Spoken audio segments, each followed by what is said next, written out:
Olá, meus queridos amigos, estimados irmãos e irmãs, muito boa noite a todos. É com muita alegria que nos encontramos reunidos em mais uma programação do nosso Café com Kardec e Amigos. Hoje estamos na nossa edição de número 71 e nesse mês de setembro, com uma programação especial voltada para a temática do Setembro Amarelo. Hoje teremos já aqui conosco a presença da nossa amiga querida Ivana Raiski, que seguirá conosco abordando a temática da valorização da vida e da gratidão. Nós queremos agradecer a todos que se encontram conosco através dos diversos canais que retransmitem essa nossa produção do Seridó Espírita. Estamos ao vivo agora pelos canais do YouTube do Seridó Espírita, mas também pelos nossos canais parceiros, a TV CECAL, TV 7, Rede Amigo Espírita, Rádio Portal da Luz e Web Rádio Fraternidade, além de estarmos transmitindo também pelo Facebook do Núcleo Espírita Seara de Luz da cidade de Currais Novos. Aproveitem, caso não sejam inscritos, para se inscreverem no nosso canal, em todos os canais parceiros, curtir a nossa publicação, a nossa programação, para que ela possa ser direcionada cada vez a um maior número de pessoas, e ativar o sininho para ficar sempre por dentro de todas as novidades, de todos os programas, de todas as nossas atividades virtuais. Muito bem, meus amigos. Então, que maravilha! Nessa programação de todas as segundas-feiras à noite, já tem feito parte da nossa rotina. Café com Kardec e Amigos, uma das primeiras produções nossas do canal Seridó Espírita. E nessa noite, então, nós temos aqui, já chamando para a nossa tela, a nossa querida amiga Ivana Raiski. Ivana Raiski, trabalhadora do nosso movimento espírita, não somente do movimento espírita do estado de Goiás, inclusive na atual gestão à frente da presidência da Federação Espírita do Estado de Goiás, né, Ivana? Também do Instituto Goiano de Estudos Espíritas, se eu falar alguma coisa errada, depois você me corrige, e integrante da coordenação nacional do Revivas, a rede Escolha Viver, e tem uma conexão perfeita com a nossa temática. Trabalhadora do nosso movimento espírita brasileiro, enfim, trabalhadora do movimento espírita mundial, é realmente uma amiga querida que atende carinhosamente o nosso convite e está conosco nessa noite. Boa noite, Ivana. Falei tudo direitinho? Tudo direitinho. Boa noite, Igor. Boa noite a todos os amigos que estão nos acompanhando nessa noite. Uma alegria estarmos juntos aqui. Maravilha, minha amiga. Uma alegria tê-la conosco. Então, dizemos aos amigos que nos acompanham, já sabem, depois da fala, do primeiro momento de fala da nossa Ivana, nós teremos aquela costumeira interação através das perguntas e respostas. Então, à medida que a nossa querida Ivana for fazendo a sua abordagem, coloque aí a sua pergunta no chat, faça a sua interação, que depois a gente, no segundo momento, vai ter ainda esse espaço para responder algumas perguntas. Então, passamos a palavra agora para você, Ivana, dentro dessa programação do Setembro Amarelo. Estamos, então, com essa temática da valorização da vida e da gratidão. Mais uma vez, seja muito bem-vinda. Muito obrigada, Igor. Meus queridos, mais uma vez, boa noite. Nós ficamos muito felizes com a oportunidade de conversarmos um pouco acerca da valorização da vida e do sentimento de gratidão, que é algo que todos nós precisamos buscar desenvolver em nós. A gratidão, ela é um sentimento que nos alimenta, é um sentimento que previne o aparecimento de doenças, não somente doenças do corpo físico, mas também da mente.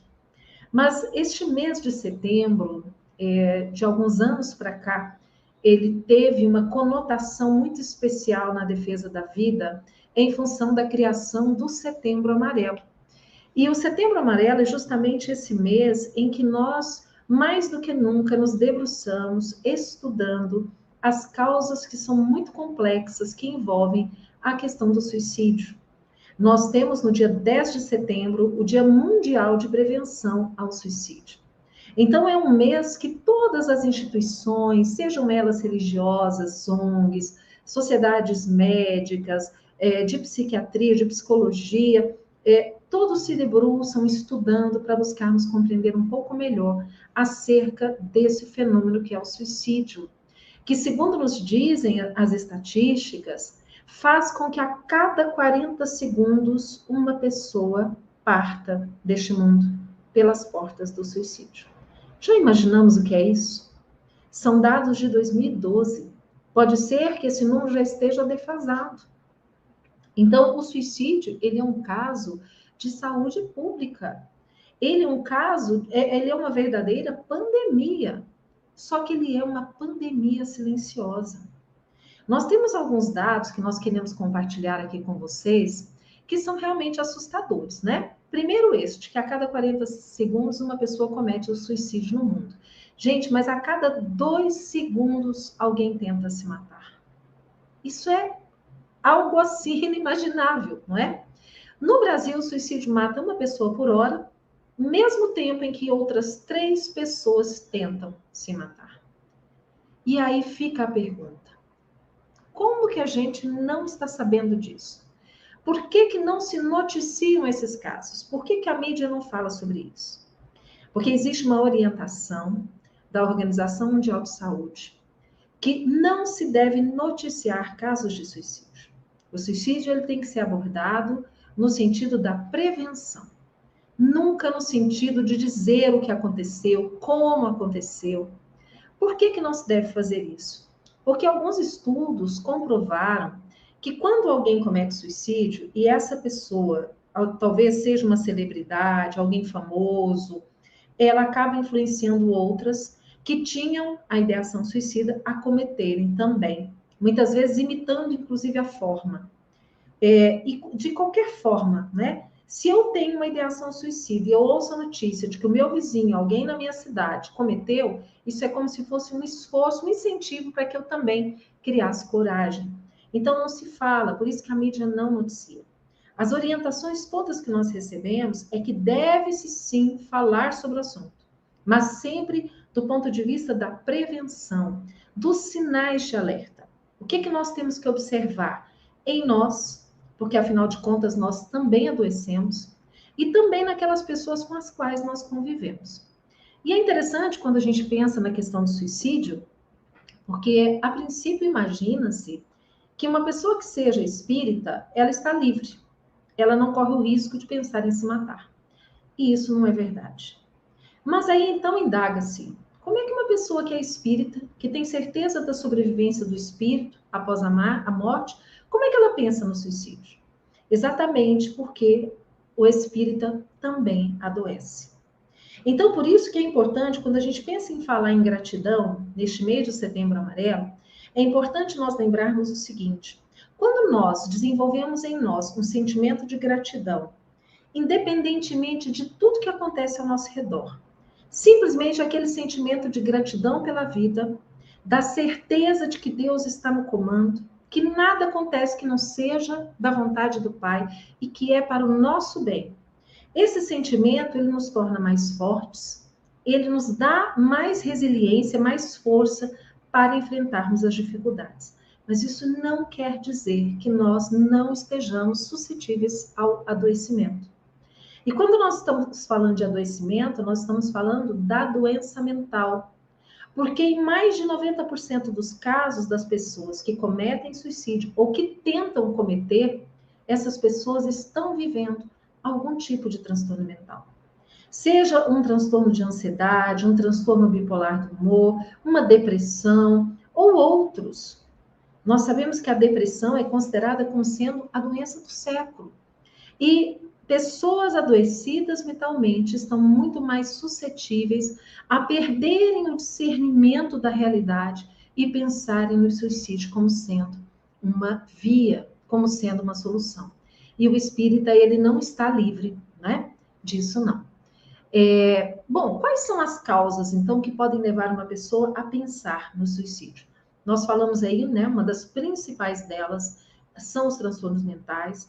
Por isso que é muito importante nós ficarmos atentos atentos ao nosso comportamento, à forma como nós nos sentimos, para verificarmos se não é o momento de buscarmos ajuda, mas também ficarmos atentos aos nossos familiares, aos nossos amigos mais próximos, aos colegas de trabalho, para identificar possíveis sinais de que aquela pessoa está precisando de ajuda. Perdas recentes, abalos psicológicos, perda de um ente querido, muitas vezes até a perda de um animalzinho de estimação, que era muito importante, a perda de um emprego que garantia a estabilidade. Então, são fatores que podem levar a pessoa a se fragilizarem, não é? E pensarem nessa possibilidade.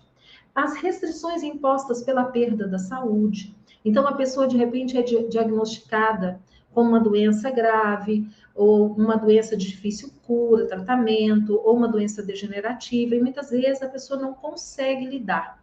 Isso acaba levando à depressão, né? E, consequentemente, essa pessoa ela fica mais suscetível a cometer este ato. Existem pesquisas que nos dizem que existe um risco maior para sexo masculino, então os homens cometem mais suicídio do que as mulheres, e especialmente entre 15 e 35 anos, ou então acima de 75 anos. Isso não quer dizer que fora dessa faixa etária não aconteça. Infelizmente, nós temos notícias de que cada vez mais cedo as pessoas estão tentando se matar, inclusive crianças e adolescentes. Então, é preciso que nós falemos sobre o assunto de um jeito certo, do jeito adequado. E nós temos um material de orientação que é excelente, que está disponível no site do CVV, que é o Centro de Valorização da Vida, que é uma instituição que há mais de 50 anos trabalha na prevenção do suicídio, que já salvou muitas vidas. Então, o CVV tem uma cartilha, né, que é o jeito certo, né, de se falar sobre o suicídio. Então, primeira recomendação, não se deve romantizar o suicídio. Como assim romantizar o suicídio? Romeu e Julieta, por exemplo, um clássico de Shakespeare, mas que romantiza o suicídio. Quando a gente falou daqueles estudos, né, da influência que o caso do suicida influencia no outro, houve no século XIX, no século XVIII, um romance de Goethe, Os Sofrimentos do Jovem Werther, em que o personagem também cometia o suicídio. E percebeu-se que após o lançamento do livro, o número de casos de suicídio, especialmente entre jovens, aumentou. E os casos aconteciam da mesma maneira que o personagem do livro. Então, ficou conhecido como o efeito Werther, que é essa influência que as notícias sobre suicídio ou o romance que trata disso pode causar na vida daquele que já tem esta ideação. É sempre importante, né, quando nós pensamos na questão do suicídio, nós buscarmos ajuda especializada. E quando a gente fala ajuda especializada, nós estamos nos referindo aqui ao tratamento médico com o psiquiatra. Hoje nós sabemos que o psiquiatra, ele é um médico muito importante nas nossas vidas, porque antigamente, aqui em Goiás, eu não sei aí onde você está, mas aqui em Goiás, no passado, quando eu era criança, a gente ouvia dizer que psiquiatra era médico de louco. E isso é um tabu. Hoje nós sabemos que o psiquiatra ele é aquele que trata da mente humana, que está sujeita ao adoecimento, assim como o coração, assim como o sistema endócrino, né? E também ajuda especializada do psicólogo. Então, a psicoterapia associada ao tratamento com o psiquiatra, com a medicação, na maioria dos casos, e também, claro, a ajuda espiritual. Se nós somos espíritas, o tratamento espiritual. Se nós estamos vinculados a uma outra religião, busquemos a nossa religião, porque isso vai nos ajudar a superar essa dificuldade, né, que nós estamos vivendo. Então, o foco, ele tem que ser sempre na prevenção, nunca dizendo como é que foi, qual foi o método, né? Isso não se fala. E sempre disponibilizar informações. Então, nós temos como referência o site do CVV, nós temos a Sociedade Brasileira de Psiquiatria, que tem muitos materiais interessantes, né? Que podem nos ajudar muito a conhecermos isso aí. Bom, existem também alguns mitos que nós precisamos estar atentos para esclarecermos as pessoas. Primeiro delas, não adianta você fazer nada porque o suicida quer morrer. Se ele quer morrer, não tem o que fazer para evitar. Não é verdade. O suicida ele não quer morrer, ele quer parar de sofrer. O sofrimento e a dor são tão intensos que ele não consegue encontrar outra saída. Então ele acredita que aquela é a única forma de se livrar da dor que ele sente, que é muito grande. Quem pensa em suicídio está sempre deprimido, sempre parece estar deprimido. Também não é verdade. Muitas vezes a pessoa está vivendo uma situação de depressão, mas ela consegue disfarçar. Talvez ela dê alguns sinais, algumas pistas, mas que não são percebidas. Então, por isso que é preciso que nós fiquemos atentos. Um outro mito: a pessoa que ameaça se matar, ela não vai se matar, senão ela não ameaçaria. E não é verdade. A pessoa, ela dá sinais em muitos casos. Então, frases do tipo: você poderia estar melhor sem mim, seria melhor se eu não tivesse nascido, não se preocupe, em breve você não vai se preocupar mais comigo. São frases de alerta que nós devemos ficar atentos quando as pessoas falam. É uma forma de se pedir ajuda por aquele problema que a pessoa está vivenciando. Um outro mito é que o suicídio acontece sempre de forma impulsiva, mas também não é verdade. Muitas vezes a pessoa ela planeja em detalhes. Infelizmente, nós temos hoje notícias de que muitas vezes a pessoa organiza o seu próprio suicídio como um evento na internet e divulga e convida outros para que assistam e participem. Então, é algo realmente que demonstra o quanto a pessoa está adoecida, o quanto essa pessoa precisa da nossa ajuda e da ajuda profissional, principalmente, não é? Quais são os sinais que nós devemos observar que podem ser indícios de uma ideação suicida? Primeiro, uma tristeza intensa e durante vários dias. Tristeza é normal. Acontece algo, nós nos entristecemos, mas depois a gente vai se recuperando e voltamos e seguimos com a vida. A tristeza intensa e durante vários dias é aquela que a pessoa não consegue sair daquele lugar. Ela deixa de ter interesse no futuro, ela não consegue mais fazer plano para o futuro, ela não consegue se enxergar no futuro. Aí nós ouvimos essas frases, né? Você estaria melhor sem mim, melhor seria se eu nem tivesse nascido. Se essa pessoa já tentou suicídio antes, é um risco ainda maior, porque é sempre maior o risco para quem já tentou. E quando de repente a pessoa começa a se despedir, doações assim inexplicadas, sabe? Objetos de valor que ela começa a distribuir, de repente ela começa a se preocupar com o testamento, ela começa a se preocupar com a divisão de bens. Vejam só, isso não quer dizer que toda pessoa que se preocupa em organizar os seus bens esteja pensando em se matar. Não. É um conjunto de fatores que a gente precisa observar, né? Não é de forma isolada. E, infelizmente, o suicídio ele está atacando muito as nossas crianças e adolescentes. Nós tivemos acesso a uma pesquisa feita no Rio Grande do Sul, uma pesquisa de doutorado de uma pesquisadora, Berenice, lá na Universidade Federal do Rio Grande do Sul. Está disponível no site Zero Hora, que é um jornal local lá. Essa pesquisa identificou o seguinte: uma criança de 8 anos, ela foi levada ao hospital às pressas porque ela tinha engolido uma moeda.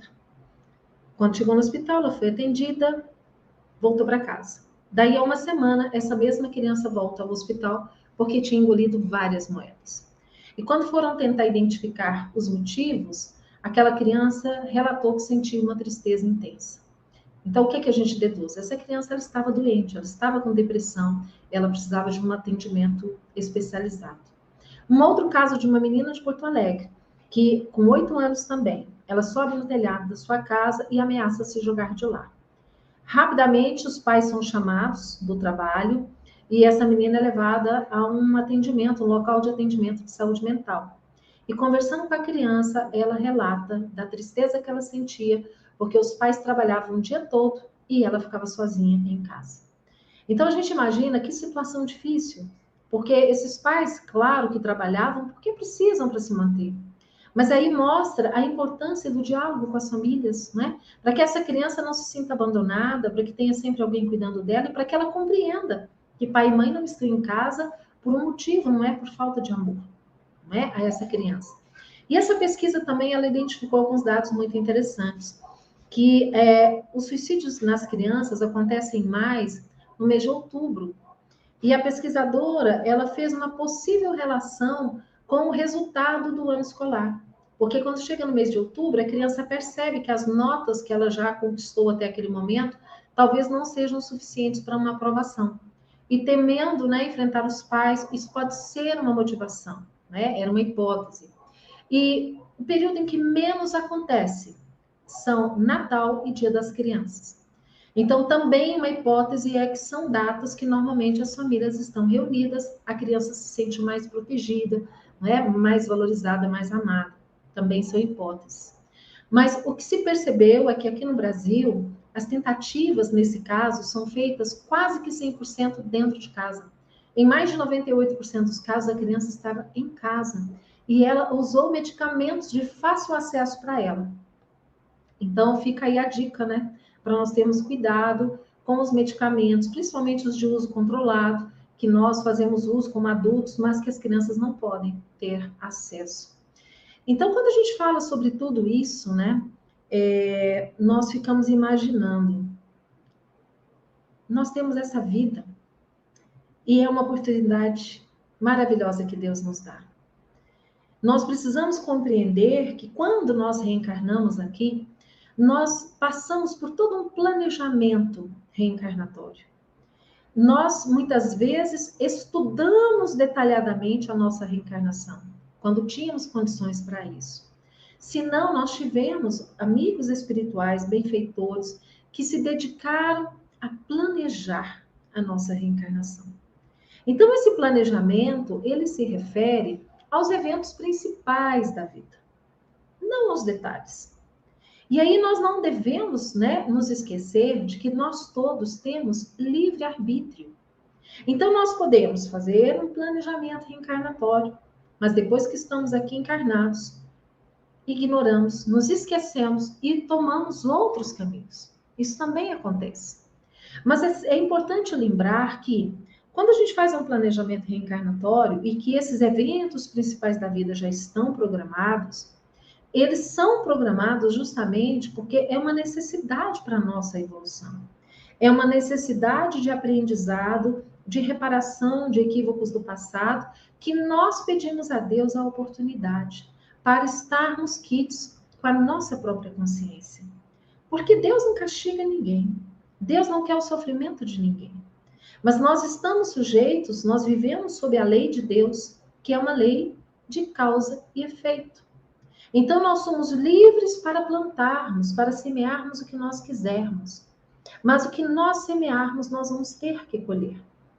Então, uma coisa importantíssima também que vale lembrar, que não se colhe apenas pela dor.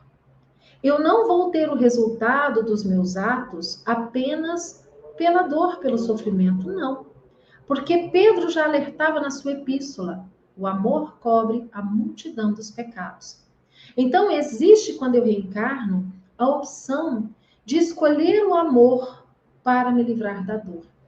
Nós temos um exemplo que é relatado no livro A Vida Escreve, ditado por Irmão X, e em que ele fala, né, por Chico Xavier, em que ele conta a história daquele operário, trabalhador de uma indústria, que era um funcionário exemplar. Há muitos anos trabalhava ali naquela empresa, era respeitado e querido por todos. Era uma pessoa muito querida em todos os ambientes onde ele frequentava. Ele era espírita, era um homem que ajudava muitas pessoas, era muito caridoso. E numa determinada ocasião, ele sofre um acidente numa máquina que ele operava, e ele então tem o braço, a mão e o braço muito ferido. Os médicos correm, né, e prestam socorro, conseguem manter o braço, mas ele perde o polegar. Quando isso aconteceu, as pessoas que conheciam aquele homem começaram a questionar: como que Deus permite que isso aconteça?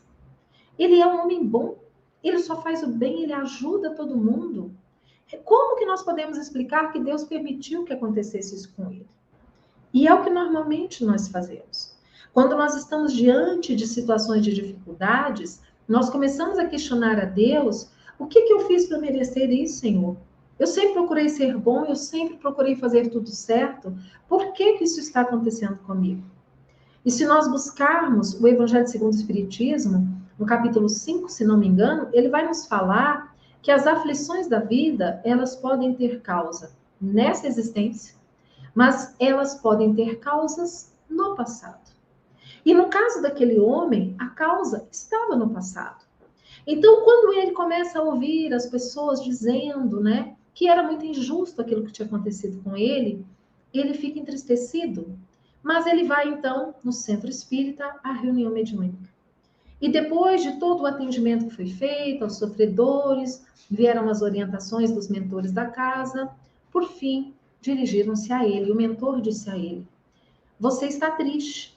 Você busca entender por que esse acidente aconteceu com você. Você que é um homem bom, que procura fazer tudo corretamente. Mas não se entristeça, porque o amparo divino está mais do que nunca com você. E o benfeitor espiritual diz a ele que no seu planejamento reencarnatório estava previsto que ele sofreria um acidente em que ele perderia todo o braço. Ele tinha pedido isso. Por quê? Porque numa reencarnação anterior, ele tinha subjugado um empregado, um escravo, a ferir o seu próprio braço numa moenda de cana.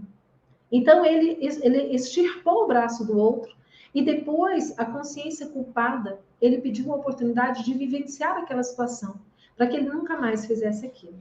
Mas ele era uma pessoa tão boa e ele ajudava tantas pessoas que foi concedido a ele a moratória. Não, ele não precisa mais passar por isso, porque ele aprendeu já.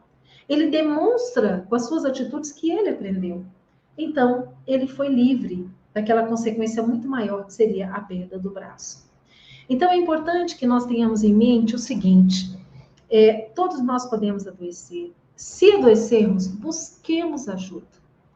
Existem inúmeras organizações, casas espíritas, religiões, grupos que estão prontos para nos ajudar quando nós estivermos em adoecimento mental, quando nós pensarmos sequer nesta possibilidade.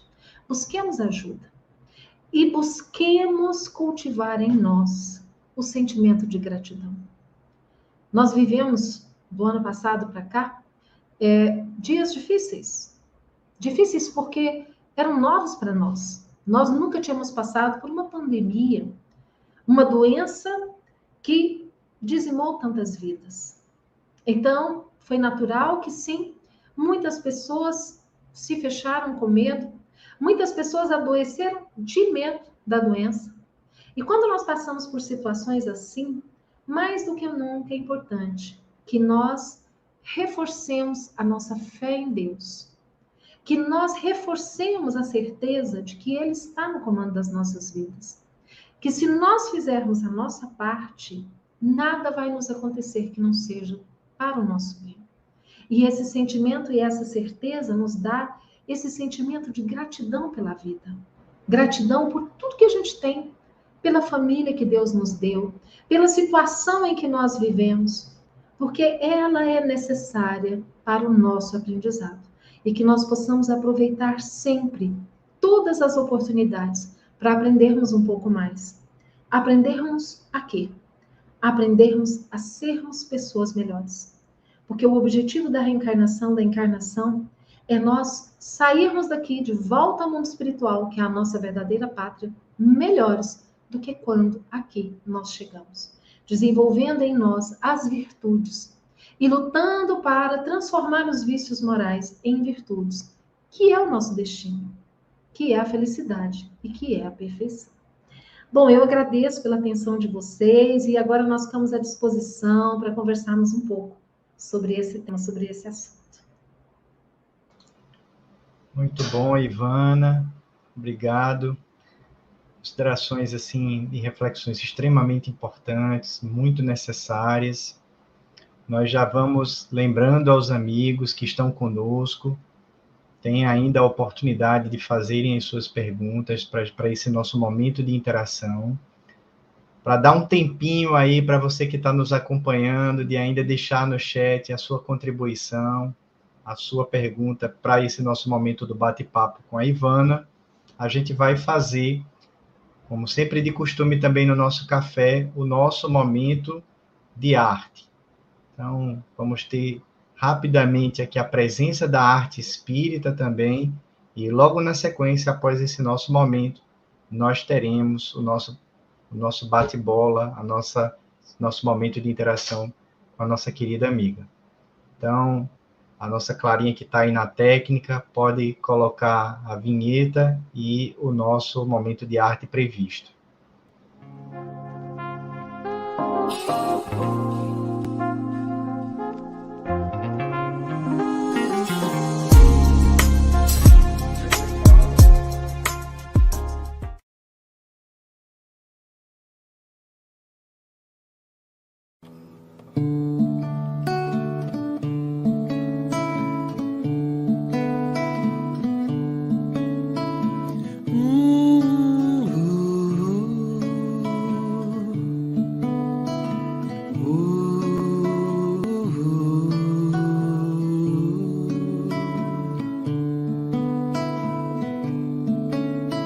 A luz de uma estrela brilhar, a leveza da brisa soprar, vozes tentando dizer a lição aprender.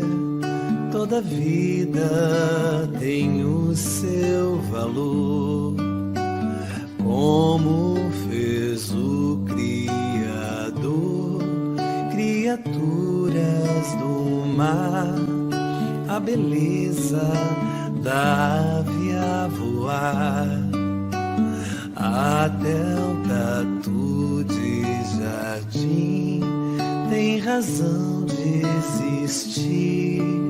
Essa voz de criança que ri dentro de mim, tudo está no seu lugar.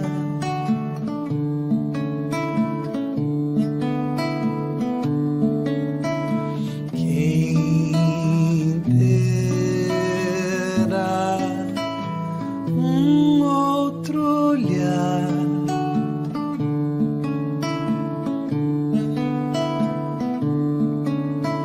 sim, todos têm seu papel, as abelhas velando o vergel, um compromisso de amor, sinfonia da cor, dos ipês amarelos ao sol, arremedado a rebol, a nascente do rio, descedenta ao atento bugio, dando guarida aos guarás e aos tamanduás, a pequena cigarra que já veio cantar. Tudo está no seu lugar.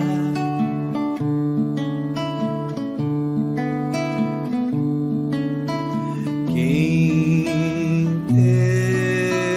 terá um outro olhar,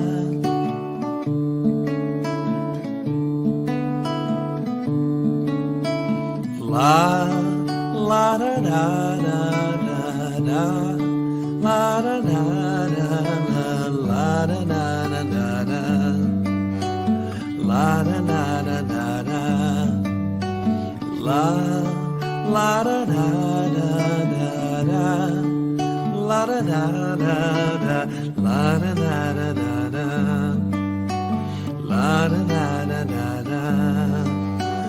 tudo está no seu lugar.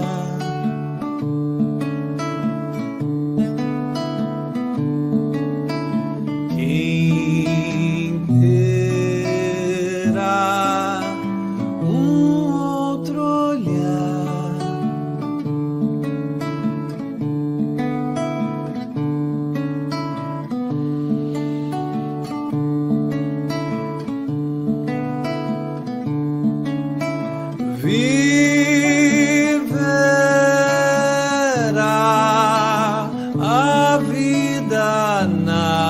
nascerá. Tudo que Deus tocou, viveu, e assim será.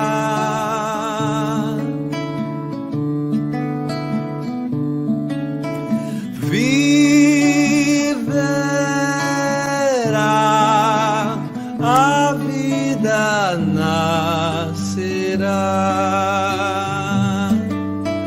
Tudo que Deus tocou, viveu, e assim será. E assim será.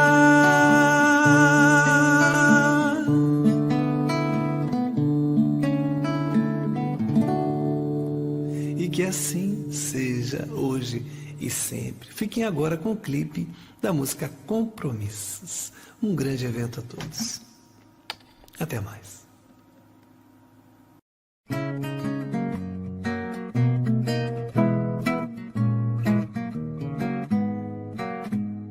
Ouvir a lição sugere aprender.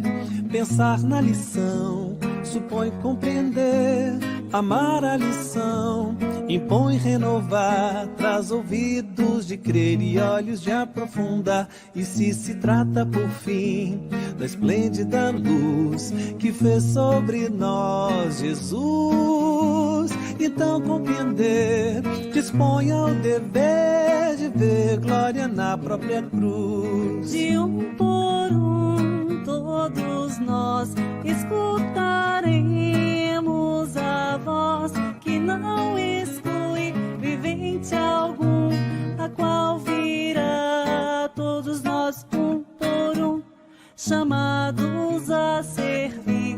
Nos encontramos agora e aqui a buscar a quem nos induz a ver que eu minha própria cruz.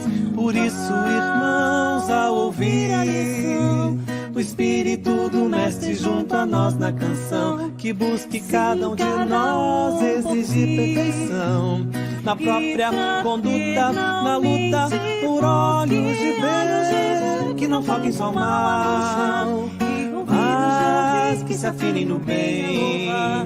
E cada um de nós libere em sua voz singela oração em favor do irmão, e assim demonstrar que valeu o espírito de luta deste grupo de ação. E sempre cada um por si busque mais perfeição na própria conduta, que luta por tempo melhor, sem gemidos de dor.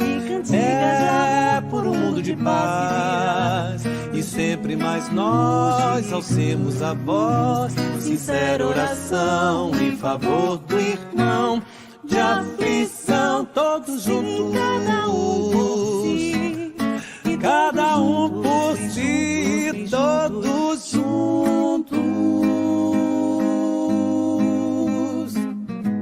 De um por ouvir a lição sugere aprender, pensar na lição supõe compreender. Amar a lição impõe renovar, traz ouvidos de crer e olhos de aprofundar. E se trata por fim da esplêndida luz que fez sobre nós Jesus, então compreender dispõe ao dever de ver glória na própria cruz. Então compreender dispõe ao dever de ver glória na própria cruz, de ver glória na própria cruz.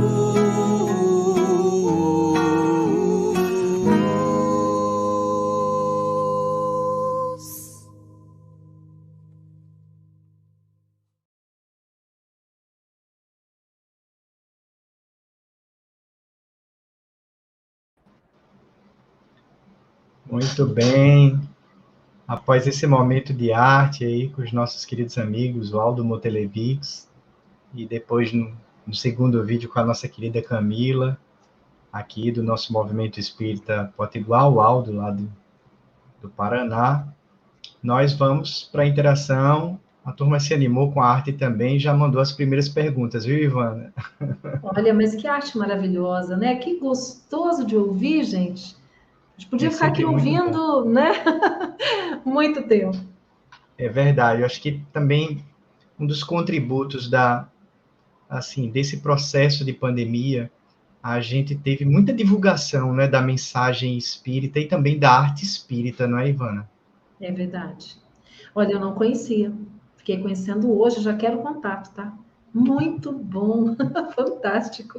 Pode deixar que a gente manda. Bom, o Alisson, nosso querido Alisson, que não está aqui hoje na telinha, mas está sempre conosco acompanhando, ele manda a primeira pergunta, pensando exatamente nessa questão da prevenção, daquilo que a gente pode procurar fazer exatamente para tentar, de alguma forma, se prevenir contra essa possível ideação suicida. Né? Ele pergunta, a visitação de lares de idosos, lares de crianças, trabalhos sociais, seriam, de alguma maneira, uma terapia para quem está sendo visitado por esse desejo de não mais viver?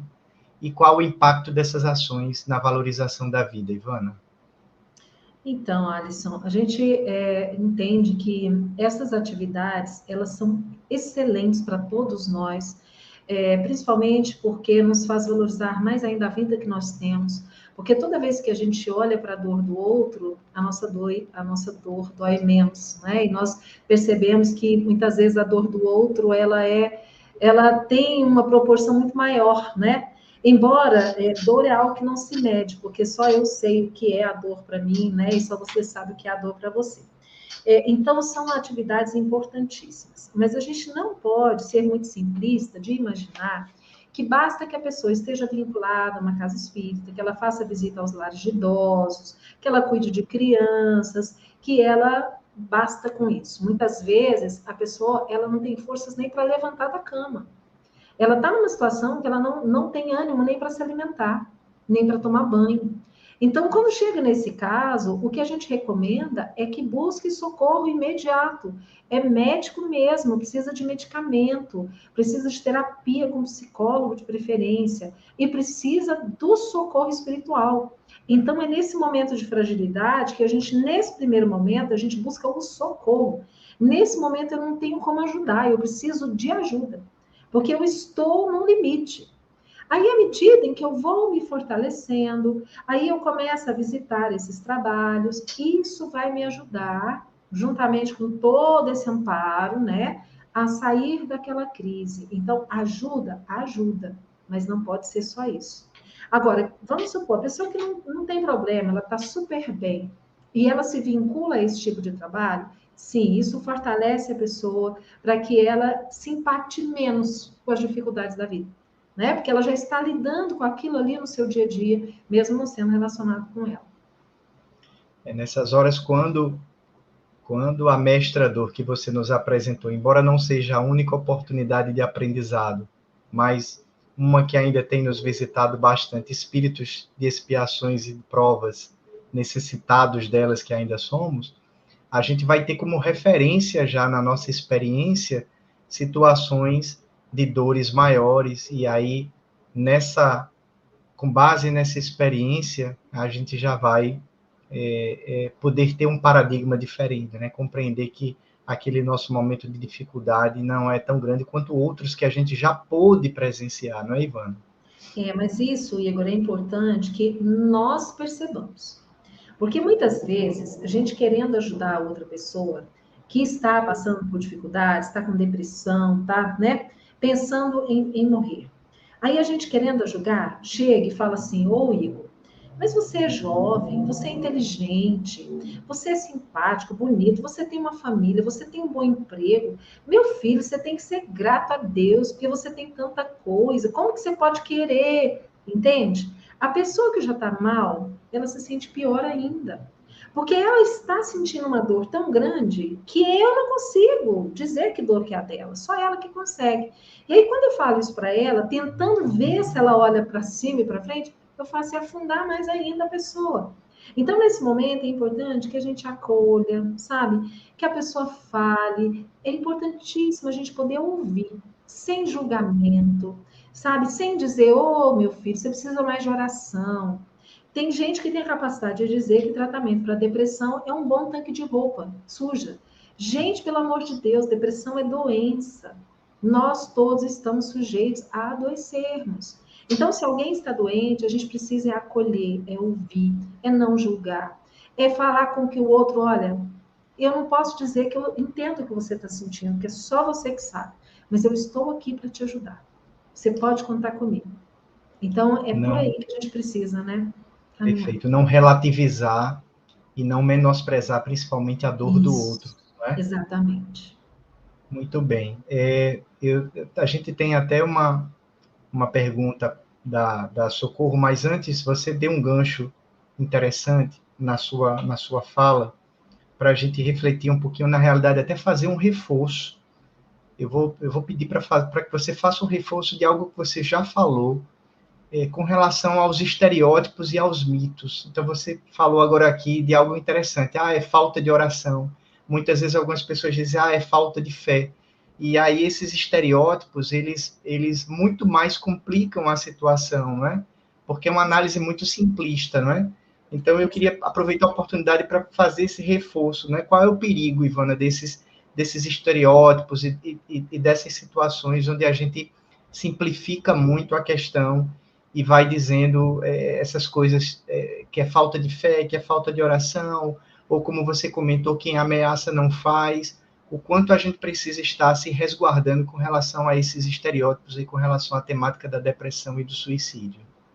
Pois é, Igor, essa é uma questão muito séria, porque às vezes nós temos a tendência realmente a relativizar a questão.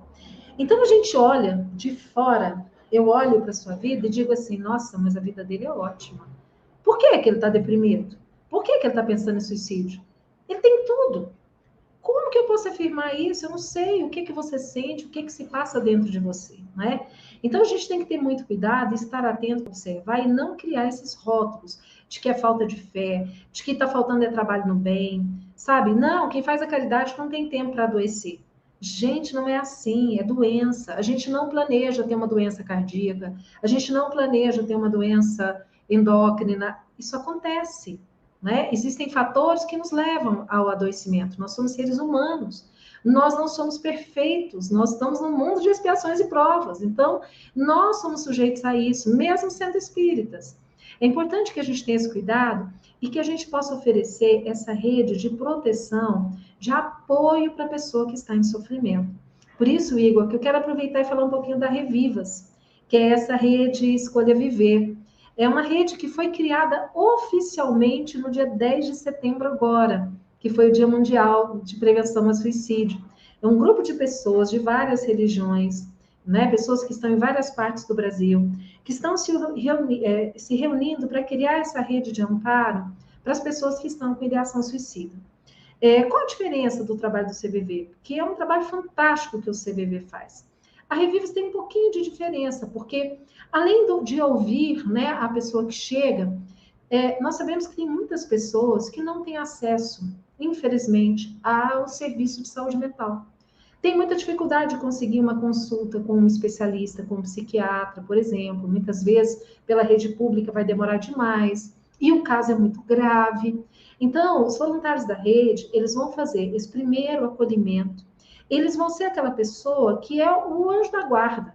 É para quem a pessoa pode ligar a qualquer hora pedindo ajuda, pedindo uma oração, pedindo socorro, e encaminhar esses casos da pessoa que não tem acesso para voluntários da saúde mental, que também estarão na Revivas. Então, a pessoa precisa de uma consulta com um psiquiatra, nós teremos lá o psiquiatra voluntário. Ele vai dar o atendimento a essa pessoa. Hoje, com esse mundo virtual, nós podemos ter voluntários no mundo inteiro.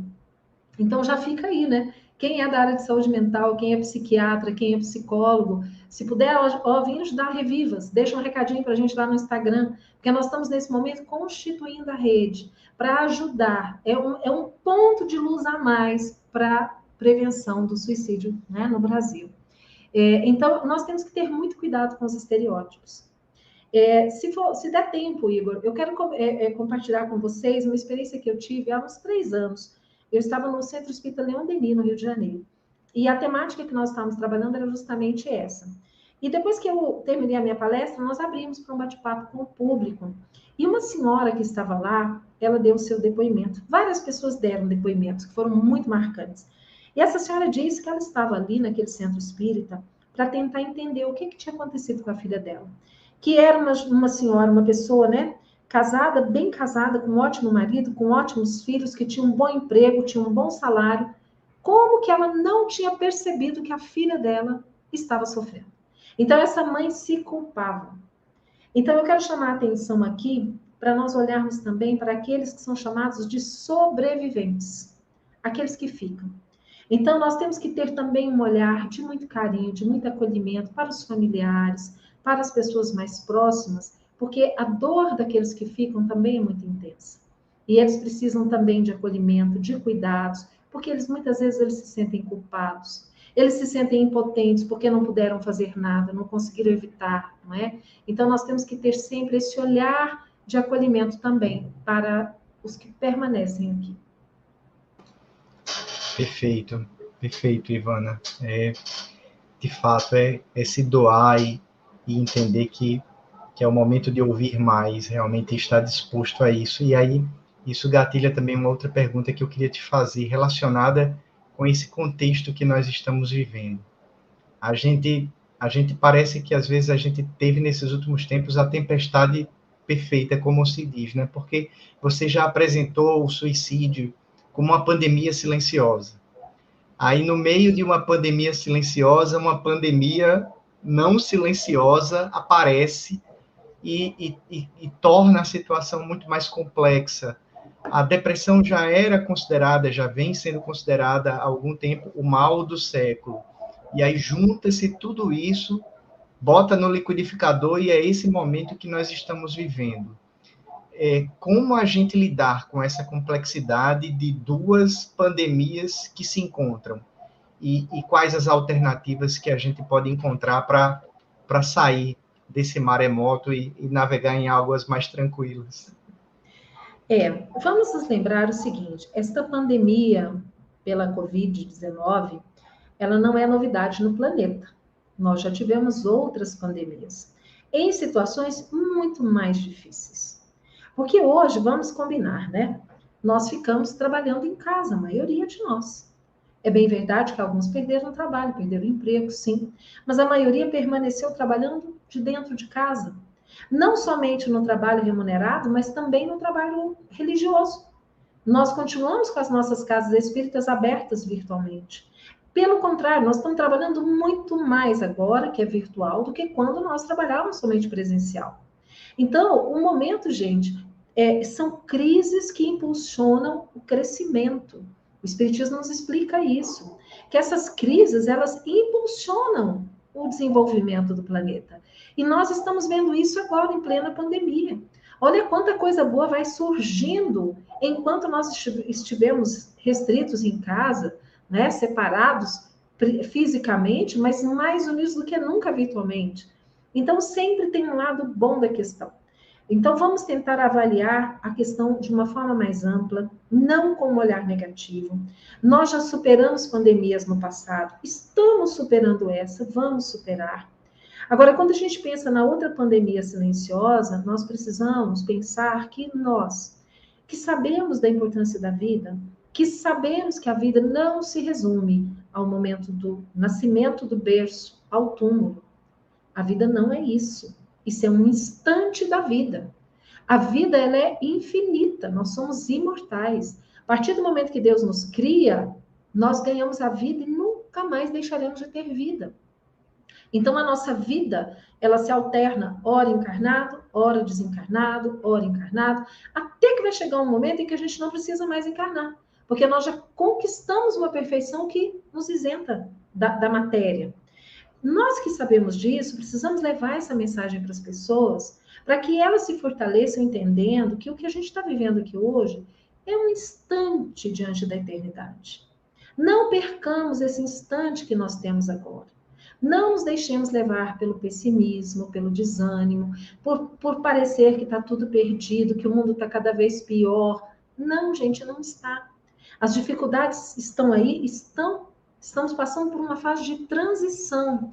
E a transição requer uma reorganização. E toda vez que a gente faz reforma em casa, a gente tira tudo do lugar, a gente suja tudo, para depois limpar, colocar no lugar, e o ambiente fica muito mais agradável. Nós estamos no momento da reforma. Então, por isso que parece que está essa bagunça danada. Vai passar. E dias melhores virão. Então, vamos nos apegar nessa certeza para que a gente possa ficar longe dessas estatísticas que a pandemia silenciosa nos traz. Não é? E vamos ajudar as outras pessoas para que elas também compreendam isso, para que a gente possa reverter essa situação com a prevenção. Perfeito, minha amiga. E dentro desse contexto, o quanto a gente precisa se fortificar para que a gente não corra o risco de achar, muitas vezes, a gente, porque está, por exemplo, vinculado à doutrina espírita, que é uma doutrina imortalista, e por ter conhecimento de literaturas magistrais que abordam, inclusive, essa temática e que nos preparam. Mas qual é o risco de, muitas vezes, a gente achar que, então, eu estou imune, não vai acontecer comigo? O quanto danoso pode ser esse pensamento para a gente e como a gente traçar estratégias para não se envolver nesse sentimento de achar que comigo não vai acontecer, acontece sempre com o outro, mas eu estou imune a um caso de depressão. Olha, nós temos uma recomendação de Santo Agostinho, que está lá no Evangelho segundo o Espiritismo, que ele recorda de Sócrates, quando fala do conhece-te a ti mesmo. Então, a chave, né, do nosso progresso, ela está muito relacionada com esta orientação, conhece-te a ti mesmo. Por que é importante nós nos conhecermos? Exatamente porque nós podemos avaliar as nossas atitudes diárias, que tipo de pensamento que eu tenho, que tipo de atitude que eu tenho tomado, como é que tem sido a minha participação aqui na vida. Quando eu tenho isso, né, bem claro, e eu começo a me observar, eu começo a perceber quando eu estiver agindo de forma diferente. Então, não nos iludamos. Não pensemos assim, eu estou imune. Isso comigo não acontece porque eu sou espírita, eu tenho certeza da sobrevivência do espírito. É verdade. Mas nós estamos sujeitos ao adoecimento porque nós estamos num corpo material. E a doença, a depressão, ela é uma doença também do corpo, não só do espírito. Então, nós precisamos estar atentos, porque de repente, você que é espírita, que é trabalhador espírita, de repente você começa a sentir um desânimo, sabe? Um desânimo, uma falta de vontade de fazer, não quero fazer nada, quero ficar quieto, quero ficar aqui na minha casa quieto, não quero mexer com mais nada, começo a me afastar, começo a me desvincular de tudo, sabe? Já não vejo mais alegria na vida, aí começo a sentir que a vida está sendo um fardo. Sinal de alerta. Vamos buscar ajuda? Muitas vezes, o tratamento espiritual resolve, porque pode ser uma influência espiritual, pode ser um processo obsessivo. Mas se a gente está fazendo o tratamento espiritual e você percebe que ainda persiste, vamos no médico, vamos procurar o psiquiatra, porque pode ser sinal de adoecimento. Gente, qualquer um de nós pode adoecer. Não nos iludamos, nós estamos no corpo material, nós não somos perfeitos. Então, nós estamos sujeitos. É preciso estar atentos a nós e às pessoas que nos cercam, né, para buscarmos o socorro. Tá fechado o seu som, Igor. Desculpa, Ivana. Eu vou trazer agora a pergunta da nossa amiga Socorro. É uma pergunta mais específica para um caso. E que ela pergunta, então, como confortar. É sempre aquele dilema, muitas vezes, que nós encontramos, né? O que dizer e como confortar uma família que primeiro descobriu que uma filha estava com um processo de câncer terminal e, após a descoberta, essa filha comete o suicídio. Diante de uma problemática tão grave como essa, nós que vamos estar ali disponíveis para de alguma forma, tentar auxiliar. o que fazer, como confortar uma situação como essa, que é apenas um exemplo de tantas outras situações complexas ou mais ainda, que muitas vezes a gente lida. É verdade. Olha, Socorro, eu penso que num primeiro momento, a gente precisa abraçar essa família e chorar junto, sabe? Porque a pessoa, quando ela está nessa dor, porque veja, é uma dor dupla, né? Primeiro tem o diagnóstico do câncer, já em estado terminal. Isso para a família é um choque. Saber que aquele ente querido está com data marcada de retorno. Porque na verdade é isso, né, gente? É o ticket já comprado para voltar. Porque todos nós, quando nós nascemos aqui, nós sabemos que vai chegar o dia que nós vamos retornar. Porque isso faz parte do fenômeno, do ciclo vital dos seres orgânicos.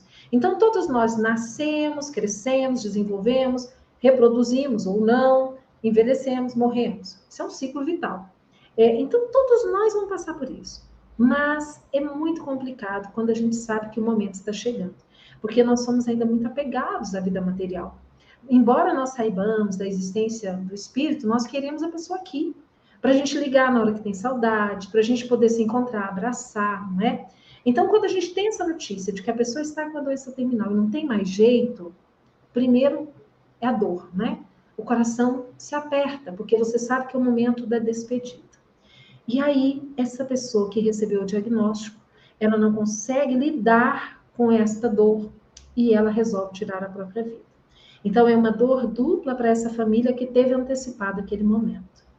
Nós temos tantos exemplos, né, tantos casos que os espíritos nos relatam, que se tivessem esperado só mais um pouquinho, não precisava ter tirado a vida, porque já ia naturalmente. E teria, talvez, resgatado débitos e débitos do passado com aquele período curto de doença. Não é? Mas, muitas vezes, a pessoa ela fica enlouquecida quando recebe esse diagnóstico, e aí, com essa loucura, ela acaba optando pelo suicídio. Que foi o que aconteceu com o Camilo Cândido Botelho, que é o pseudônimo do Camilo Castelo Branco, que escreveu pela médium Ivone do Amaral Pereira o livro Memórias de um Suicida. Nossa, mas eu tô achando essa sua caneca muito chique. Mostra aí. Olha que linda, gente. Personalizada, amei. Muito bom. Mas voltando à nossa Ivone. O Camilo, ele era um escritor português muito famoso. O ofício dele era a escrita dele. E ele, então, a determinada época da vida, se vê com uma doença degenerativa e ele vai perdendo a visão, ele vai ficando cego. Imagine o orgulho, né? O orgulho, porque ele era da elite intelectual. Então, aquele orgulho ferido dele não ser mais capaz de continuar naquela profissão que ele amava, ele não consegue lidar com aquilo. E ele, então, tira a própria vida. E o livro Memórias de um Suicida é um livro que tem que ser de cabeceira. É nosso livro de cabeceira, junto com outros que também são muito importantes, né? Mas por quê? Porque se a gente consegue vencer os capítulos iniciais, que são capítulos mais difíceis, exatamente porque nos mostram que uma das consequências para o suicida é a perturbação espiritual que se prolonga um pouco mais. Então ele passa naturalmente por aquele período de perturbação espiritual, em decorrência, né, da violência que ele perpetrou contra ele mesmo, mas depois, gente, ele é socorrido, ele é levado para um hospital, numa colônia chamada Maria de Nazaré, que é uma colônia especializada em acolher espíritos suicidas. Quem coordena, quem dirige essa colônia é Maria de Nazaré, mãe de Jesus. Imagina se a sua filha está mal acompanhada. Ela está muito bem acompanhada. Maria de Nazaré, ela tem um coração enorme para acolher os nossos irmãozinhos infelizes que pensaram que iam fugir da vida pelo suicídio. Porque o desapontamento do espírito também é quando ele descobre que ele não morreu. Que ele pensava que ele ia acabar com aquele sofrimento, mas na verdade ele não morreu. Então, o suicida, ele passa por um estágio de perturbação? Passa. Todos nós passamos, mas o suicídio é um pouco mais longo. Quanto mais materializado, né, mais difícil é essa transição. Mas depois ele vai ser, essa filha, ela não está abandonada. A misericórdia divina não abandona nenhum dos seus filhos. Então, essa filha, ela está sendo cuidada, ela vai ter o devido acolhimento, ela vai ter a oportunidade de se recuperar no hospital, no plano espiritual, e de depois se preparar, planejando uma nova reencarnação. Deus é misericordioso. Ele ama seus filhos. Ele ama essa filha que cometeu suicídio. Então, a gente primeiro acolhe essa família, né? Acolhe, chora junto. Depois, aos poucos, vai mostrando que a forma de nós ajudarmos essa nossa companheira é orando por ela. Porque o que nós podemos fazer de melhor para o suicida é a oração. Nós não devemos julgá-lo. Não devemos dizer, nossa, mas como ela foi fraca. Não. Ela sabe o limite dela. Né? Então, direcionemos para ela os pensamentos de amor, as orações, pedindo a Deus, pedindo a Maria, que estejam cuidando daquela alma, daquela criatura. Porque as orações, elas são como bálsamos para aqueles espíritos que estão nesse estado de perturbação, que é temporário, que vai passar. Então, naquele momento, mais do que nunca, as nossas orações ajudam muito a aliviar as dificuldades que o espírito enfrenta. Então, Socorro, eu acho que sabe, com muito carinho, devagarinho, um dia após o outro, né? Mentalizando para essa mãe, para esse pai que ficou, para essa família também, que os benfeitores possam ali fortalecê-los, para que eles possam enfrentar e superar. Porque a gente sabe que é uma dor imensa, muito difícil. Mas nós conseguimos, a gente consegue superar, com fé em Deus, Deus nos ajuda e a gente atravessa. Perfeito. Quando você começa a responder e diz assim, é sentar e chorar junto.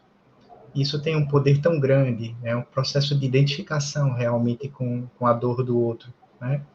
E às vezes a gente também fica querendo, na ânsia de ajudar, antecipar os tempos que precisam suceder-se, né?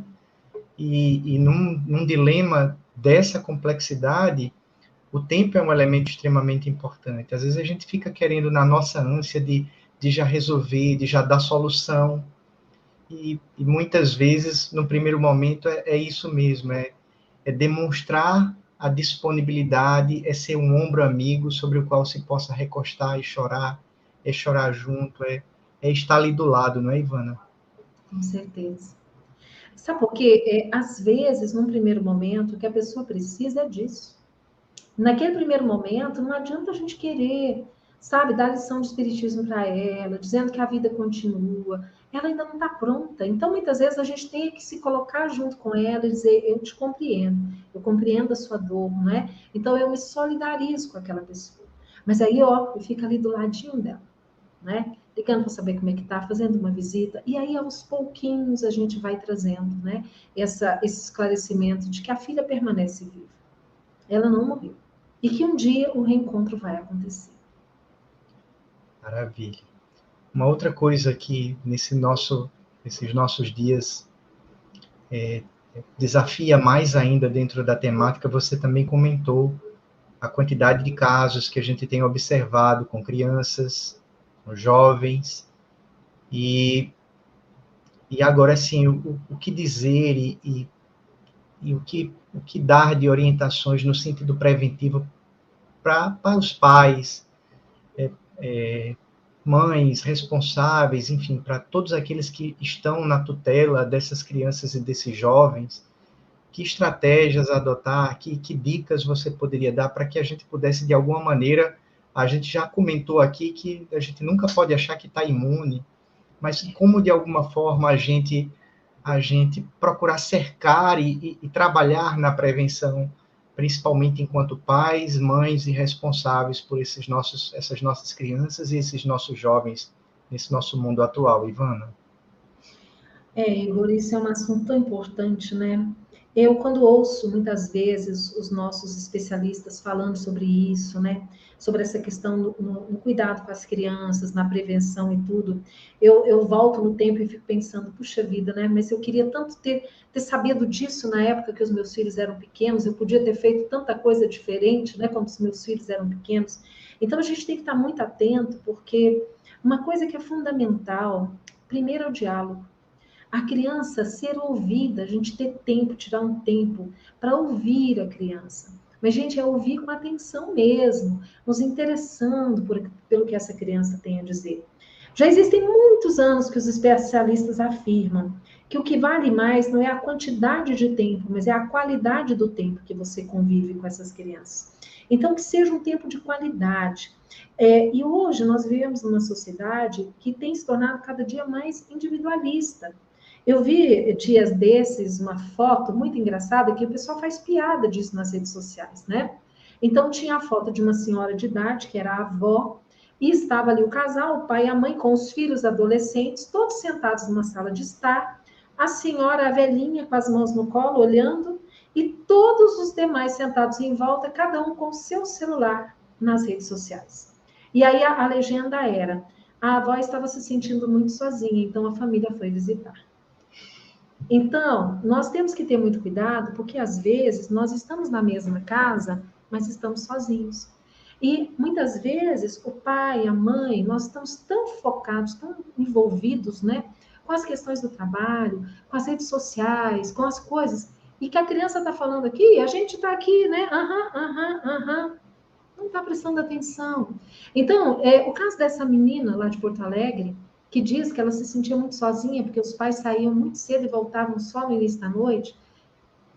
O que estava faltando para essa menina?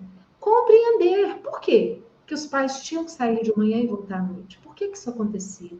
Né? Então, a gente investir na qualidade dos relacionamentos, de ter tempo para dialogar, de ter momentos, né, disciplinados, momento em que a criança pode acessar o celular, pode acessar o videogame, mas que ela tenha momentos também de convívio com a família, que ela tenha momentos de brincadeiras ao ar livre, que ela tenha momentos de leitura, de estudo.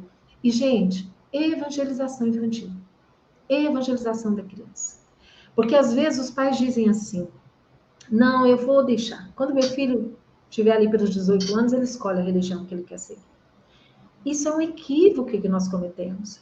Porque ninguém espera o filho chegar aos 18 para saber se ele quer ser alfabetizado, se ele quer ir para a escola. Ninguém espera ele chegar aos 18 para saber se ele quer receber as vacinas que vão prevenir as doenças. Eles são obrigados a ir. Eles são obrigados a tomar vacina, eles são obrigados a ir para a escola, eles são obrigados a fazer uma prática de esportes, o pai leva para natação, leva para não sei aonde. Ah, não, mas a religião não. A religião é o antídoto do adoecimento do adulto. Então, que a criança seja evangelizada em qualquer religião que você tenha. Se você é espírita, leva o seu filho para a evangelização da criança. Porque isso aí é a sementinha que está sendo plantada. Mesmo que depois, na vida adulta, ela siga outro caminho, não tem problema. A sementinha foi plantada. É a semente do evangelho, que pode florescer em qualquer religião. Não precisa ser no espiritismo. Não é? Mas a semente foi plantada. Então, a gente tem que ter... Olha, gente, dá trabalho. Dá trabalho. Eu te confesso, viu, Igor? Hoje eu fico pensando, os meus filhos já são adultos, e eu penso assim, gente, mas eu podia ter feito tudo diferente. Não é? Por que eu não fiz tudo diferente? Quem tem oportunidade, faça agora. Porque eu tenho certeza que vale a pena. Com certeza. E assim, você tocou nessa questão das redes. Era também uma pergunta que eu tinha para te fazer. O quanto esse mundo conectado de hoje, conectado tecnologicamente, virtualmente, o quanto nesse mundo conectado, muitas vezes a gente está carente das conexões reais. E você deu um ótimo exemplo das pessoas que foram visitar a avó, e cada um ali com o seu smartphone. Às vezes a gente vai nos restaurantes e a gente presencia uma mesa com 4 familiares, cada um ali também com a sua telinha de smartphone, os corpos estão próximos, as mentes e os espíritos, cada um no seu mundinho ali particular. A gente vive também muitas vezes essa sociedade do cancelamento, onde com muita facilidade se julga o outro, e às vezes não somente a gente julga, mas condena. O quanto a gente precisa de equilíbrio, Ivana, nesse mundo, e o quanto no mundo conectado a gente muitas vezes está deixando de lado essa questão das conexões reais, e isso muitas vezes gatilhando processos depressivos e fazendo com que as pessoas se sintam solitárias, mesmo com milhões de seguidores, ou mesmo com uma quantidade enorme de amigos. Exatamente.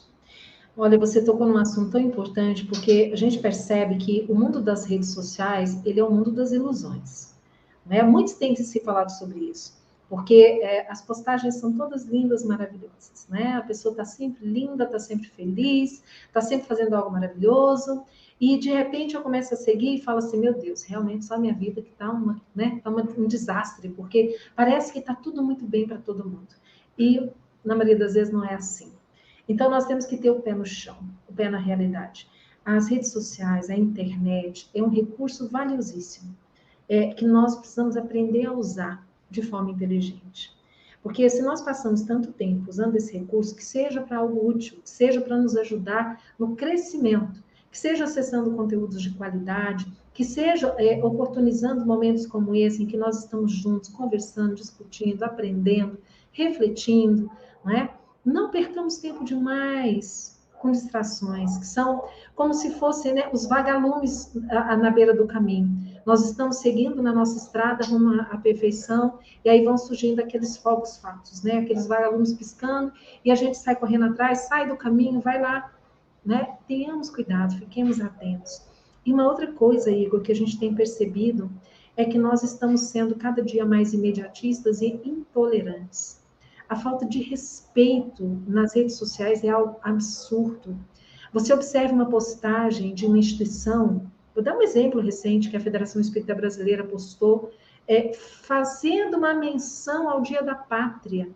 Gente, o amor à pátria é algo que nós aprendemos desde a infância. Nós nascemos no Brasil, é coração do mundo, é pátria do Evangelho.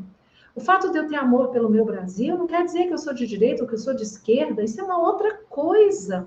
E aí faz-se uma postagem em função do Dia da Pátria, e os comentários que deixaram é algo tão absurdo que você pensa assim, gente, não são espíritas, não é possível que uma pessoa que seja espírita se preste um papel desse. Exatamente porque, se você não pensa como eu tento te desqualificar, eu tento te agredir, não é? Divaldo Franco, coitado, Divaldo sofre com esses ataques. Só que ele não está nem aí, ele prossegue trabalhando, prossegue fazendo o trabalho dele, não é? Mas, gente, vamos refletir. Se nós somos espíritas, nós temos que respeitar o outro. Nem todo mundo pensa igual. Se você pensa diferente, eu posso não concordar com você. Mas nem por isso você é uma má pessoa, nem por isso eu preciso te agredir, nem por isso eu tenho que tentar te desqualificar. Não. Eu sigo, né? Sigo com a minha crença da forma que eu acredito, mas te respeitando, a gente não precisa brigar. Então, a gente tem ficado, né, assim, perplexo com algumas coisas que a gente vê acontecer. Mas isso só mostra o quê? Que todos nós somos espíritos em estágio de expiações e provas. Então, ainda estamos longe da perfeição, temos que entender isso, né? E buscar nos melhorarmos, gente, porque o nosso grande desafio não é preocupar com a melhora do outro, é preocupar com a nossa, porque cada um tem que fazer por si a reforma íntima, né? A transformação moral. Isso aí a gente não tem como fazer pelo outro. A gente faz junto, nas relações, mas é cada um fazendo a sua, né?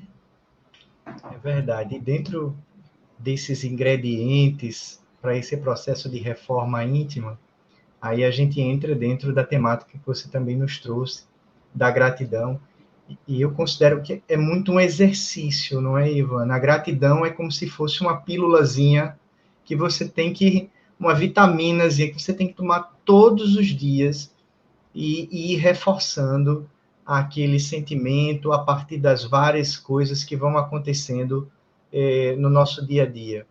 Como esse exercício da gratidão, como fazer e o quanto esse exercício da gratidão, Ivana, pode ser um elixir, um medicamento preventivo, no sentido de realmente nos afastar o máximo possível da ideação suicida e nos aproximar o máximo possível do sentimento de valorização da vida. Como você disse, Igor, é um exercício que nós temos que fazer. Então, se nós fizermos uma proposta, ao fim de cada dia, quando nós formos nos deitar, nós pensemos no dia. O que aconteceu hoje? E aí eu procuro encontrar um motivo de gratidão. Eu preciso encontrar algo nesse meu dia para que eu seja grato, hoje. Então, aí eu começo a identificar, né? Hoje eu sou grato por isso, amanhã eu sou grato por aquilo. Aí a gente vai descobrindo quantos motivos nós temos em sermos gratos a Deus. O principal deles, o fato de nós estarmos aqui encarnados. Os espíritos nos dizem que a população de desencarnados é cerca de 4 vezes maior do que a de encarnados. Então, nós estamos tendo a oportunidade da reencarnação. Então, só por isso, nós já temos que ser gratos. Gratidão aos nossos pais. Porque se não fossem por eles, nós não tínhamos esse corpo físico. Ah, mas o meu pai e minha mãe não me criaram, eles me deram para adoção. Não tem problema, eles te deram a vida. Então, gratidão a esses pais, porque foram os responsáveis por você estar aqui. Não é? E aí a gente começa a pensar. Gratidão por todos aqueles que passaram pela nossa vida, os professores, os amigos. A gratidão porque nós temos os sentidos perfeitos. Nem todos têm. Mas se eu não tenho a visão, eu tenho a audição, eu tenho o olfato, eu tenho o paladar. Não é? Mas se eu não tenho a audição, mas eu tenho a visão, eu tenho... Então vamos agradecer por aquilo que nós temos. Não vamos lamentar pelo que nós não temos. Então, mas a minha vida é tão difícil, eu não tenho dinheiro, eu não tenho... Tá, mas você teve comida hoje na sua mesa? Então agradece pela comida que você teve hoje. Você teve uma cama para dormir, agasalhado, protegido? Então agradece por isso, que nem todo mundo teve. Então vamos aprender a agradecer aquilo que nós temos, certos de que é o necessário, é aquilo que a gente precisa nesse instante. E é claro que nós vamos continuar lutando para termos uma vida melhor, para termos aquilo que nós sonhamos, para darmos uma melhor qualidade de vida para os nossos filhos, para as nossas famílias, claro. Mas nunca perdendo de vista, nós não levamos nenhum tipo de riqueza material daqui. Isso tudo fica aqui. Então, tudo que nós formos fazer, vamos pensar o seguinte: até que ponto eu preciso abrir mão disso para conquistar isso? Porque isso aqui, é passageiro, é efêmero, é matéria, eu não vou levar. O que eu estou abrindo mão, vale a pena? Então, a gente tem que ir botando sempre na balança, não é? Eu vi um comentário, né, uma mensagem espiritual muito bonita recentemente, e a benfeitora, ela dizia, né, essas pessoas que a gente vê a questão da corrupção, que é tão atual, né, no Brasil, ela falando que esses espíritos que promovem essas corrupções, eles não se lembram, eles não, né, se recordam que tudo isso vai ficar aqui na Terra. Eles não vão levar nada disso. E aí, o acerto de contas com a própria consciência é de cada um. E não é fácil. Muito bem, minha amiga. Falando de gratidão, né, como não agradecer por esse momento, pela oportunidade desse café recheado de reflexões, na sequência desse nosso bate-papo, interagindo aqui. Somos muito gratos, Ivana, toda a equipe do canal Seridó Espírita, e a gente reserva ainda esses minutos aí, finais para que você possa trazer a sua mensagem final, últimas reflexões para os nossos amigos e também a sua mensagem de agradecimento para cada um desses nossos amigos que estiveram aqui conosco agora, nesse momento ao vivo, como o Alisson, que aparece aí na telinha, dizendo que foi uma ótima noite. Foi mesmo, hein, Alisson? Como aqueles que irão nos assistir nos registros, tanto através do canal Seridó Espírita, quanto através dos diversos canais. Às vezes a gente não tem a dimensão, não é? De que daqui a algum tempo, deslocado no espaço, sei lá onde, sei lá quando, alguém vai estar ouvindo essa nossa prosa e ela pode estar fazendo a diferença, e nós desejamos que ela faça a diferença no seu processo de transformação e de mudança de ideia, se acaso estiver acalentando alguma ideia de atentar contra a própria vida. Então, eu deixo o espaço aberto para você, minha querida amiga, já falando da nossa gratidão e da nossa alegria de tê-la conosco e desejando que outras oportunidades e outros momentos venham para que a gente continue interagindo e refletindo sobre a maravilhosa mensagem da nossa doutrina dos Espíritos, o cristianismo redivivo. Muito obrigado mais uma vez. Fica aí o espaço para as suas considerações finais. Bom, primeiro, eu também quero começar agradecendo pelo convite. É sempre muito bom estarmos juntos aqui no Seridó Espírita, nesse café com Kardec e amigos. É gostoso a gente bater papo, né? Falar sobre a doutrina espírita que a gente ama, conversar com as pessoas que deixam aqui as suas mensagens, algumas que nós já conhecemos de outras lives, de outros programas, né? Estou vendo aqui a Denise de Curitiba, que está sempre num evento, no outro, a gente vai vendo o pessoal chegando. Que bom, é muito bom nós nos encontrarmos. E, às vezes, os amigos comentam, né? Nossa, mas vocês espíritas estão fazendo tantas lives, são tantas lives, cada dia aquele tanto de live. Muitas vezes a gente observa assim, uma live tão bacana, né? Foi muito bom, mas você olha lá, um tantinho de gente assistindo e tal. Gente, não tem problema. Primeiro porque o que o Igor falou é muito válido, isso aqui fica gravado. A gente não sabe, talvez um dia, amanhã ou depois, alguém vai, né, ter acesso. E isso vai fazer a diferença na vida daquela pessoa. E se o que a gente produz fizer a diferença na vida de uma única pessoa, pronto, valeu a pena. Então, por isso que nós ficamos gratos, porque nós temos essa oportunidade de levarmos a mensagem de Jesus, a luz do Espiritismo, de ter vocês participando com a gente aqui do chat e poder contribuir de alguma forma para que outras pessoas sintam essa alegria e essa gratidão que nós sentimos por termos o Espiritismo nas nossas vidas, que veio para levantar o véu, para trazer para nós a compreensão da justiça divina, tendo as respostas para todos os porquês da vida que o Espiritismo nos traz. E eu quero deixar como tarefinha de casa, para quem puder, o livro Boa Nova, psicografado por Chico Xavier, de Humberto de Campos, na lição 8. É um diálogo lindo entre Jesus e Bartolomeu, o apóstolo conhecido também como Natanael. E num determinado momento do diálogo, que é um diálogo lindo, Bartolomeu pergunta assim para Jesus: mas, mestre, é exigido do cristão uma fortaleza permanente, ou seja, a gente tem que ser forte o tempo inteiro? E aí Jesus diz a ele assim: o evangelho não exige, transforma. Então nós precisamos buscar este conhecimento que o evangelho de Jesus nos traz, que a doutrina espírita nos descortinou a compreensão para a nossa transformação. E ele diz que é esperado que o cristão tenha sempre 3 atitudes, todo dia: alegria, coragem e esperança. Gente, independente do que tiver a sua vida, nunca perca a alegria de viver, a gratidão pela vida, a coragem para enfrentar as dificuldades com fé, com bom ânimo, e a esperança, na certeza de que dias melhores virão e que a perfeição nos aguarda. Porque uma coisa que é certeza é que um dia todos nós seremos espíritos puros, chegaremos onde já está Jesus há muito tempo. Então, muito obrigada por estarmos juntos aqui nesta noite de segunda-feira. Que Jesus abençoe a todos nós. Muito obrigado mais uma vez, gratidão, Ivana, gratidão a cada um de vocês, queridos amigos e amigas que nos acompanharam em mais uma edição do nosso Café com Kardec e Amigos. Nos ajude a tornar esse vídeo relevante, curtindo, compartilhe nos seus grupos, com os seus amigos, para que esse nosso momento chegue ao máximo possível de corações.